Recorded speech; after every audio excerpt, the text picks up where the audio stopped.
Alright, we're jamming out to some Sun Ra this morning. This is how I repair a hole in the wall.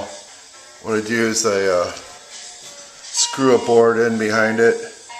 I explained that to somebody when I was at work, and they said, "You do that in your house?" Absolutely. Absolutely, this is how I do it. Then you want to cut out a piece of drywall to fit inside, and then you put your mud in. That's how I do it anyway. Then you cut out a scrap piece of drywall. I use green board for this just because it was the right size. And then next I'm going to mud it up.